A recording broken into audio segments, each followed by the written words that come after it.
Hello everyone, it's Steve with Aptera Owners Club. Later this week, Aptera is going to put out their kind of combined April-May update. So while we're waiting for that, I thought that we would talk about my second favorite topic, which is e-bikes and sustainability and that kind of stuff. So this is a study by a company called Kale AI, and they basically do a lot of data analysis and artificial intelligence optimization and route planning and stuff to try to improve logistics in an urban environment. And so this study that they did was called the Data-Driven Evaluation of Cargo Bike Delivery Performance in Brussels. What they're doing is using this company called UrbiBike, which runs a cargo bike last mile delivery service in Brussels, and using data from this company as well as from many other sources to compare the efficiency of cargo bikes against delivery vans in an urban environment. So that's very important to know the kind of methodology they use, because they're using a urban environment. So you can't compare this to like a suburban or a rural environment, because that's going to give different data and different conclusions on many of the things that they look at. The reason that they did this is, so here's the executive summary. So this is kind of the abstract of the study. Last mile deliveries are a major source of emissions and congestion. Cargo bikes offer a sustainable alternative to vans and trucks. So what they did is they found out that cargo bikes have 30% shorter routes, and they park closer to the delivery point, which reduces the time that people spend looking for that the delivery person spends looking for parking and walking to the actual door. And then when they do all the simulations based on how short the route is, how fast they go, and how much they spend per delivery, they're almost twice as fast.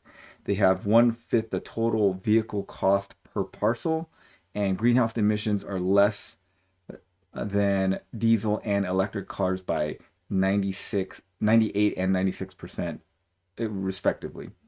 And so they're saying that cargo bikes are better in urban environments than cargo vans for many different things. Obviously, I think like really large packages and really heavy packages, obviously those are going to go by van or truck, but most packages are not very large or very heavy.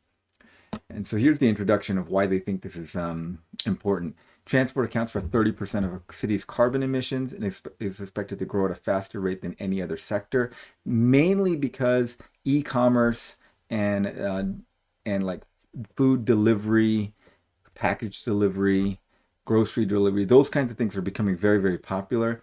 And by 2025, they expect global package deliveries to hit 200 billion, which is much higher than the 90 billion that it was just in 2018. So in less than a decade, it's more than doubling the package deliveries globally. And so with these prevailing trends, carbon emissions and traffic congestions resulting from last urban mile deliveries are expected to surge by 30% in the world's top 100 cities. This equates to an alarming additional 6 million tons of CO2 emitted. So obviously this is a big problem, and they wanted to look at it. Okay, so we're going to fast forward. Okay, again, here's a picture of the UrbiBike cargo bike delivery system. So they're using a bullet cargo bike, which is a cargo bike with a front load area and then pulling a trailer behind them. So this setup can pull, I guess, like 400 to 600 pounds. So that's a pretty decent amount, and you can put a lot of packages in there. And so what they're doing is, here's the first part of the thing.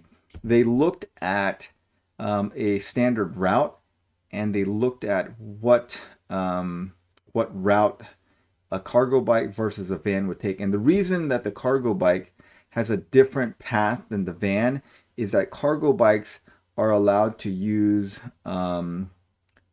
bike lanes and bike pathways, which are often not roads, and there's certain roads that are closed off to vehicular traffic that are going through. And then they can also are allowed to go the wrong way on one lane roads because they don't take up the entire lane. And so by utilizing those things, you can use much shorter routes. And so that gives you faster and shorter routes. All right, so here's what they did.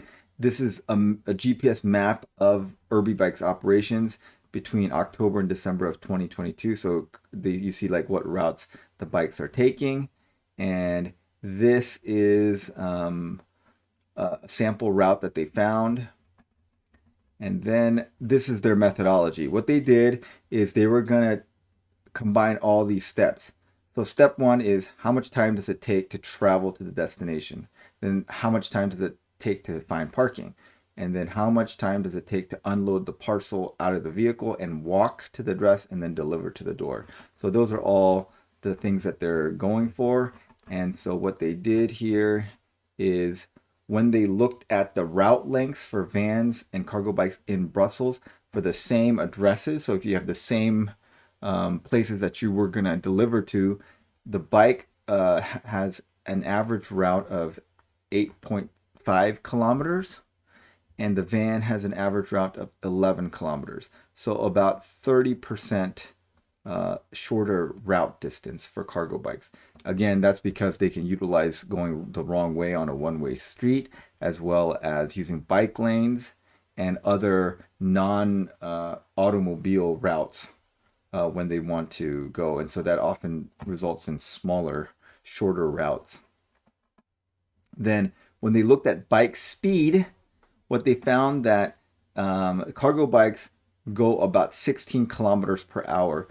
The main advantage of a cargo bike in an urban environment over cargo vans is that when there's traffic and congestion, you can lane split or go on the side to the right of the lane between the parked cars and the traffic lane, and the congestion does not bother you. So although the top speed of the bike is going to be less than the top speed of the van, the bike can consistently go that speed regardless of how much traffic there is, whereas the van has to stop when there's bad traffic. So when they looked at the different areas of Brussels, in the core area, the average speed was 16.3, or in the urban area, it was 15.4, in the suburban area, 16.1. And then when they looked at van speeds, because of the congestion, they're going to get about 11 kilometers per hour. So that's really slow. That's because that city traffic moves very slowly in general. You would obviously get very, very different driving speeds in rural or suburban, more suburban areas. So in the United States, most of the United States there's a lot of suburban delivery for things like, Amazon delivery and stuff like that. Obviously, a lot of delivery vans are going to use larger roads and there's much less congestion, so they're going to be faster. But a cargo bike is going to still keep a respectable speed. I suspect, fast, like maybe 20, 25 kilometers per hour. So if you look at the driving distance plus the speed, and you add those together, what you're going to find is that you have a almost 50% reduction in the time spent, because both the bike's going to move faster and the route is shorter. All right. So more importantly, even better than that, is the biggest issue with vans is once they get to the address, they have to find parking.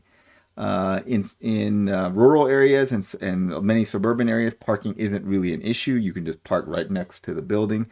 But in urban areas, parking is really hard to find. And so they often have to spend a great deal of time looking for parking. Now, a cargo bike, you can just put it on the sidewalk and just walk in. So that finding parking is almost never an issue with a bicycle, even in an urban environment. So what they found out is that a bike will often park within 30 meters. The mean is 30 meters. If you look at the median, it'll be a little bit more, but the mode is actually like very, very close to zero. And what they found is that, okay, when they look at service time for vans, vans spend about 70, see, it's an analysis of 6,000 Amazon delivery routes across 5 cities found that drivers spend 75% of the time looking for parking or walking to the door. So only 25% of the time is actually driving the vehicle from one place to another. So on average, vans take about 6 minutes to find parking in Seattle and 24 minutes to find parking in New York City. So every stop is like almost half an hour to find parking in New York City. Obviously, New York City is kind of an edge case scenario, but it's going to take a long time.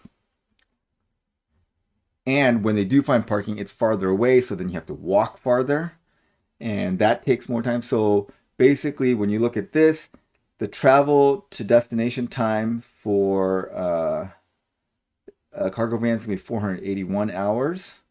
And then the service time, which is time looking for parking and walking to the vehicle and delivering to the thing to the door, is 245 hours. That's in comparison to 612 hours for a van. So if you look at this, it's a greater than 50% reduction if you add those together. Now if you look at cost, this is the cost. So if you're going with an electric van, it's going to cost 35,000 pounds. Diesel Ford Transit Connect, be 25,000 pounds. This cargo bike is extremely expensive at 6,000 pounds. They depreciate it over 5 years. And then this is the yearly cost of depreciation. Then insurance, man, I did not realize that insurance for an e-bike would be this much. That's kind of crazy. And then service and maintenance, I don't know why it's going to cost this much to service a cargo bike. So it seems like an overestimate, but maybe they're just being generous. And I would think that the yearly maintenance on a diesel vehicle would be more than 270 pounds. Anyways, they're estimating that they're going to have to pay some parking penalties, and then congestion charge, because a lot of Brussels charges diesel vehicles and petrol vehicles or gas vehicles a congestion charge, which they do not charge electric vehicles or cargo bikes. And so fixed cost per year is about 2,000 euros. Sorry, I was calling these pounds. 2,000 euros versus about 10,000 euros. And then if you look at like fuel costs, it's going to be close to 1,600 euros versus 700 euros versus 100 euros for cargo bike, diesel, and e-van. So if you look at the number of parcels delivered, and you've divided, this is going to cost about 10 cents per parcel for the cost of delivery. This does not include labor costs, obviously. This is about €1, and this is about €1. So similar costs for the two vans. And then they looked at greenhouse gas emissions. Now, the total greenhouse gas emissions, mostly for the bicycle, is going to be during the manufacture. The cost of operating the vehicle in terms of greenhouse gases is minimal. And so what you find out is that the cargo bike will emit about 0.0079 kilograms of CO2 per kilometer. The cargo van is 0.32 and the electric van is 0.16. So now you see that the electric van is far superior to the diesel van. It's like half the amount of diesel emissions per kilometer. And so that's a big change. But when you compare it to the cargo bike, they're both horrible. And so you can say that electric van is 50%, saves 50% of the emissions of a diesel van. But when you compare it to the cargo bike is a 98% reduction when you compare it to the diesel van, and a 96% reduction against the electric van. So huge differences. So that's the conclusion. And so it really makes the case that at least in urban environments, and probably in suburban environments too, a cargo bike is going to be the far superior solution in both terms of cost and time and greenhouse emissions and efficiency over a van. So adopting these cargo bikes over cargo vans will reduce the congestion in the city for everyone else as well. So it's got like multiple benefits. Also, the employees that operate the cargo bikes, they're going to get some exercise. Actually, probably quite a bit of exercise while they're on these bikes.